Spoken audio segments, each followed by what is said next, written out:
بسم اللہ الرحمن الرحیم نحمدہ ونصلی علی رسولہ الکریم اما بعد۔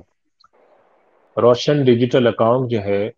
یہ حکومت پاکستان نے حال میں ایک متعارف کرایا ہے اکاؤنٹ، اور یہ اکاؤنٹ صرف اور صرف ان لوگوں کے لیے ہے جو کہ پاکستان سے باہر رہتے ہیں اور وہ پاکستان میں اپنا سرمایہ بھیجتے ہیں، جسے ہم کہتے ہیں زر مبادلہ، جس کے لیے ہم استعمال کرتے ہیں ایک لفظ ریمیٹنس۔ یعنی جو لوگ پاکستان سے باہر کام کرتے ہیں، کاروبار کرتے ہیں، ملازمتیں کرتے ہیں، تو وہ پاکستان میں اپنے یہاں لوگوں کو پیسے بھی بھیجتے ہیں۔ تو حکومت پاکستان نے ایک پروگرام کے تحت کہ ہمارے پاس جو ریمیٹنس آتی ہیں اور لوگ جو پیسے بھیجتے ہیں، اگر ہم ان کے لیے ایک اسکیم آفر کریں کہ وہ پاکستان میں اپنا ایک بینک اکاؤنٹ کھول کر اس کے اندر وہ پیسے رکھیں، اور اس کے بعد ان کے پاس اختیار ہے کہ چاہے تو وہ اس پیسے کو حکومت پاکستان کی ایک اسکیم ہے جس کا نام ہے اسلامک نیا پاکستان سرٹیفکیٹ اسکیم، اس کے تحت انویسٹ کر دیں تو وہاں سے ان کو نفع ملے گا۔ دوسری صورت یہ ہے کہ وہ شیئرز میں انویسٹمنٹ کرنا چاہیں، اور تیسری صورت یہ ہے کہ اگر وہ کوئی ہاؤسنگ کے اندر آنا چاہتے ہیں تو یہ اس کے لیے ایک اسکیم ہے۔ اور اس کا خلاصہ کلام یہ ہے اس اسکیم کے حوالے سے کہ فرض کریں کہ ایک آدمی جو ہے وہ سعودی عرب میں رہتا ہے، اور اس کے مختلف کرائٹیریا ہیں جو کہ حکومت نے متعین کیے ہیں۔ اس کے تحت وہ پاکستان میں کچھ پیسے بھیجنا چاہتا ہے۔ ایک تو یہ ہوتا ہے کہ پاکستان میں وہ پیسے آتے ہیں جو اس کے گھر میں استعمال ہو کے ختم ہو جاتے ہیں، اور ایک وہ پیسے ہیں کہ اس نے اپنے پاس کچھ سیونگ کی ہوئی ہے، تو وہ یہ سمجھتا ہے کہ میں اگر پاکستان میں انویسٹ کروں تو مجھے اس میں زیادہ فائدہ ہو، چونکہ پاکستان میں نفع عام طور پہ باہر کے مقابلے میں نسبتاً زیادہ ملتا ہے۔ اس وجہ سے اگر وہ پاکستان میں بینک میں اپنے پیسے اکاؤنٹ کھلوا کے یہاں پیسے بھیجتا ہے، تو یہاں پر جب وہ پیسے آئیں گے تو وہ پیسے آنے کے بعد یا تو ڈالر کی شکل میں آئیں گے، یا وہ یہ کہتا ہے کہ میرے پیسے پاکستانی روپی کی شکل میں ڈال دیے جائیں، یا میرے پیسے جو ہے وہ برطانوی پاؤنڈ کی شکل میں ہو یا یورو کی شکل میں ہو۔ اس کے پورے قواعد و ضوابط ہیں، جب کوئی شخص کھولنا چاہے تو اس کی بہت تفصیلات ہیں، وہ بینک سے معلوم کر سکتا ہے۔ لیکن خلاصہ کلام یہ ہے کہ اس کے اندر جب وہ پاکستان سے باہر سے پیسے بھیجتا ہے تو یہاں پاکستان میں اس کے اکاؤنٹ میں پیسے آ جاتے ہیں۔ وہ پیسے پھر حکومت پاکستان کو اس سے فائدہ ہی ہوتا ہے کہ حکومت پاکستان کے پاس زر مبادلہ ڈالر کی شکل میں آنے کی وجہ سے، جو پاکستان کی ایک بہت بڑی ریکوائرمنٹ ہے کہ پاکستان کے پاس زر مبادلہ کے ذخائر زیادہ ہوں، تو اس طریقے سے وہ لوگ جو کہ پاکستان کے بینکوں میں اکاؤنٹ کھولتے ہیں وہ اپنے ملک کی بھی ایک بڑی خدمت کر رہے ہوتے ہیں کہ وہ یہاں پر اپنے ملک کے لیے ایک زر مبادلہ کا ذخیرہ بھیج رہے ہوتے ہیں۔ پاکستان میں اس اسکیم کو چونکہ پاکستان کے اندر ہر طرح کے بینک پائے جاتے ہیں، اسلامی بھی ہیں اور دوسرے بینک بھی ہیں، کنونشنل روایتی بینک، تو دونوں طرح کی اس کو انہوں نے لانچ کیا ہے۔ لیکن پاکستان میں اس وقت زیادہ کامیاب اسکیم وہ ہے جو کہ اسلامی بینکوں نے متعارف کرائی ہے۔ کئی اسلامی بینک اس میں کام کر رہے ہیں، اس میں سر فہرست میزان بینک ہے، اس کے علاوہ اور اسلامی بینک بھی ہیں، بینک اسلامی بھی ہیں، دبئی اسلامی کے، یہ سب کوشش کر رہے ہیں۔ تو طریقہ کار اس میں یہ کیا ہے کہ جو شخص پاکستان سے باہر سے اکاؤنٹ کھولنا چاہتا ہے وہ ان اسلامک بینکوں میں سے کسی میں بھی اپنا روشن ڈیجیٹل اکاؤنٹ RD اکاؤنٹ کھول سکتا ہے، جو شرائط ہوں، اور پھر وہاں سے اگر وہ اس کے اندر ڈالر بھیجتا ہے، اس کے اندر وہ ریال بھیجتا ہے یا کوئی بھی چیزیں بھیجتا ہے، تو وہ پاکستان کے اکاؤنٹ کے اندر آ کر جس طرح سے نظر آئیں گی اس کے لحاظ سے وہ پاکستانی روپی میں نظر آ سکتی ہیں، اور اس کے اندر وہ اور دوسری کرنسیوں میں بھی نظر آ سکتی ہے، جس میں نے بتایا کہ یورو میں بھی نظر آ سکتی ہے، پاؤنڈ میں بھی اور ڈالر میں بھی۔ پھر وہ پیسے یہاں پہ جو انویسٹ ہوں گے تو یہاں پر اسلامک بینک اپنے جن طریقوں سے کام کرتے ہیں اس کے تحت وہ اس پر اسلامک بینک اس کو نفع بھی دیں گے، اور اگر وہ بینک میں پیسے لانے کے بعد کسی اور جگہ انویسٹمنٹ کرنا چاہتا ہے اس کی بھی اجازت ہے، اور اگر وہ اس کو سیکیورٹی کے طور پہ رکھوا کر کوئی اسلامک بینکوں سے فائنانسنگ لینا چاہتا ہے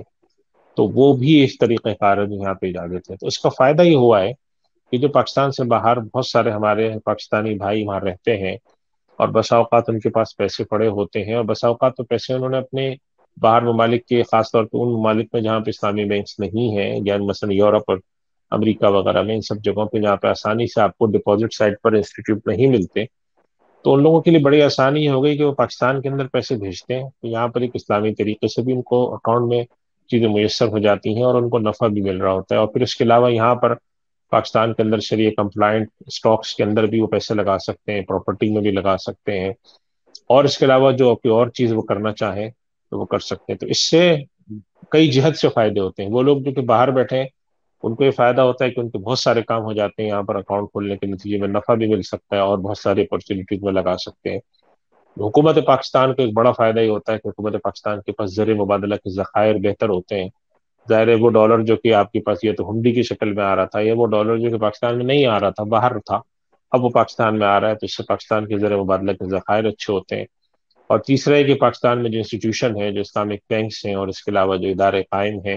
جن میں انویسٹمنٹس کر رہے ہیں، یا مثال کے طور پہ اسٹاکس میں لگا رہے ہیں، یا مثال کے طور پہ پراپرٹی میں لگا رہے ہیں، تو اس مارکیٹ کے اندر بھی معاشی سرگرمیاں ہونے کے نتیجے میں ایک جسے ہم کہتے ہیں اکنامک سرکل بڑا ہوتا ہے، تو اس سے بڑے فائدے ہیں۔ تو جو لوگ بھی اگر کوئی اکاؤنٹ کھولنا چاہتے ہیں روشن ڈیجیٹل، تو وہ اگر کسی اسلامک بینک سے رابطہ کر کے اس کے اندر اکاؤنٹ کھولتے ہیں، تو وہ پھر شرعی نقطہ نظر سے طریقہ کار درست بھی ہوتا ہے، اس پر ملنے والا نفع بھی ان کے لیے جائز ہوتا ہے۔ یہ ہے خلاصہ۔ البتہ اس کے اندر دو تین باتیں ذہن میں رکھنی چاہیے کہ جو ہم یہاں اس پروگرام میں، ایک تو یہ کہ ساری باتیں کا احاطہ نہیں کر سکتے، ایک تو یہ بات ذہن میں رکھنی چاہیے۔ دوسری بات یہ ذہن میں رکھنی چاہیے کہ حکومت پاکستان نے اس کے بہت سارے قاعدے اور قوانین اور ضوابط بھی رکھے ہیں، طے کیے ہوئے ہیں۔ تو کہیں پر بھی جب اکاؤنٹ کھولتے ہیں آپ، تو آپ کو چاہیے کہ آپ ان قواعد اور ضوابط کو سمجھیں، پڑھیں، اس کے لیے جتنی بھی ویب سائٹ کے اوپر اس کے لیے رہنما ہدایت موجود ہے اس کو دیکھیں۔ پاکستان میں جو ادارے ہیں، اسٹیٹ بینک ہے، میزان بینک ہے، اور پاکستان کے اندر ایک دو ادارے ہیں، وہ اس کے اوپر وقتاً فوقتاً سیمینار کراتے رہتے ہیں۔ اگر آپ ان سیمینارز کو پڑھیں، ان کو جا کر دیکھیں، ان کی ریکارڈنگ کو سن لیں، یا ان کے اوپر جو کمنٹس آتے ہیں یا جو نوٹس آتے ہیں ان کو پڑھیں، تو آپ کو بہت سارے ایسے سوالات جو کہ آپ کے ذہن میں آتے ہیں اس کا جواب بھی وہاں ملتا ہے۔ تو اس وجہ سے میں سمجھتا ہوں کہ اگر وہ کسی اسلامی طریقے سے کام کرتے ہیں، اکاؤنٹ کھول کے پیسے بھیجتے ہیں، تو پاکستان کا بھی اس میں بینیفٹ ہے، جسے ہم کہتے ہیں ملک کا مفاد بھی ہے۔ وہ لوگ جو پیسے بھیج رہے ہیں ان کا مفاد بھی ہے، اور جو پاکستان کے اندر جو اپنے اکنامک انسٹیٹیوشن ہے ان کا مفاد بھی ہے۔ تو ایک لائف سائیکل جو ہے، وہ جو اکنامک لائف سائیکل ہے وہ بھی آپ کا بڑا ہوتا ہے، اکنامک جو سرکل ہے اس کے اندر جسے ہم کہتے ہیں ایکسپینڈ ہوتا ہے، اور اس سے جو ہے معاشی سرگرمیوں کے اندر اچھا اضافہ ہوتا ہے۔ تو اس لحاظ سے ان اکاؤنٹس کو اگر کوئی کھولنا چاہتا ہے تو ان تفصیلات کو دیکھتے ہوئے اکاؤنٹس کو کھول سکتا ہے۔ ایک صرف اس کے اندر نقطہ میں آخر میں اضافہ کر دوں کہ یہ اکاؤنٹ صرف اور صرف وہ لوگ کھول سکتے ہیں جو کہ پاکستان سے باہر ملازمت کرتے ہیں اور پاکستان میں بھیجنا چاہتے ہیں۔ پاکستان میں رہتے ہوئے کوئی آدمی یہ اکاؤنٹ نہیں کھول سکتا، چونکہ یہ اکاؤنٹ بطور خاص یہ اسکیم جسے ہم آر ڈی اے کہتے ہیں، روشن ڈیجیٹل اکاؤنٹ، یہ متعارف کرائے ان لوگوں کے لیے گئے جو پاکستان سے باہر ملازمت کرتے ہیں اور پاکستان کے اندر پیسے بھیجنا چاہتے ہیں، یا پاکستان کے اندر وہ پیسے انویسٹمنٹ کرنا چاہتے ہیں، یا پاکستان کے اندر اپنا کیش اور اس طرح کی چیزیں رکھنا چاہتے ہیں، ان کے لیے کھولا۔